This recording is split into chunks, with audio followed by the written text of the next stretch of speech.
ভারত যেমনটা বেআইনি অনুপ্রবেশকারীদেরকে নিয়ে নাজেহাল হয়ে যাচ্ছে, ঠিক তেমনি আমেরিকাতে একই অবস্থা। গত রবিবার থেকে লস অ্যাঞ্জেলেস একেবারে উত্তপ্ত। বিক্ষোভ দেখাচ্ছে বেআইনি অভিবাসী যারা, অর্থাৎ বেআইনি ভাবে কোনো কাগজপত্র ছাড়া যারা আমেরিকাতে বসবাস করছে, তারা বিক্ষোভ দেখাচ্ছে। পুলিশের সঙ্গে খণ্ডযুদ্ধ বাজছে তাদের একটাই দাবি, কেন তাদেরকে গ্রেপ্তার করা হচ্ছে, কেন তাদেরকে দেশের বাইরে বার করে দেওয়া হচ্ছে।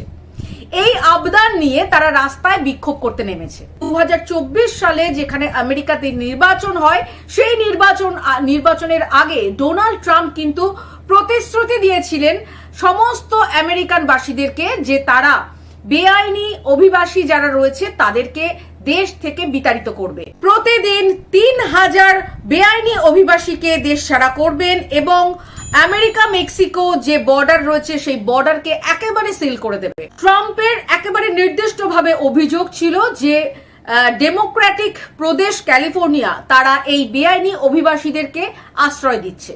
ঠিক যেমনটা আমাদের এখানে মমতা ব্যানার্জি যেভাবে বেআইনি অভিবাসীদের আশ্রয় দিচ্ছে। গত শুক্রবার লস অ্যাঞ্জেলেসের একটি কর্মস্থলে অভিযান চালানো হয় এবং সেখান থেকে সেই কর্মস্থল থেকে 44 জন বেআইনি অভিবাসীকে গ্রেপ্তার করা হয়। আর ওই একই দিনে গ্রেটার লস অ্যাঞ্জেলেস থেকে 77 জন বেআইনি অভিবাসীকে গ্রেপ্তার করা হয়। যে সমস্ত অবৈধ অভিবাসীদেরকে গ্রেপ্তার করা হয়েছে তাদের নিঃশর্ত মুক্তির দাবিতে ফেডারেল ডিটেনশন সেন্টারের সামনে বিক্ষোভকারীরা বিক্ষোভ দেখাতে শুরু করে।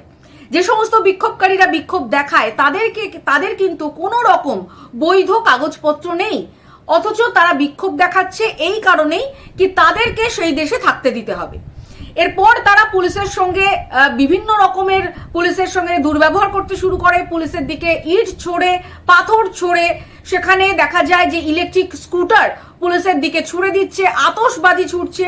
আর এই বিক্ষুব্ধ জনতাকে ছত্রভঙ্গ করতে পুলিশ যেটা করে, টিয়ার গ্যাস ছোড়া থেকে শুরু করে রবার বুলেট এবং আরো অন্যান্য ভাবে পুলিশ কিন্তু এই জনতাকে ছত্রভঙ্গ করতে যায়।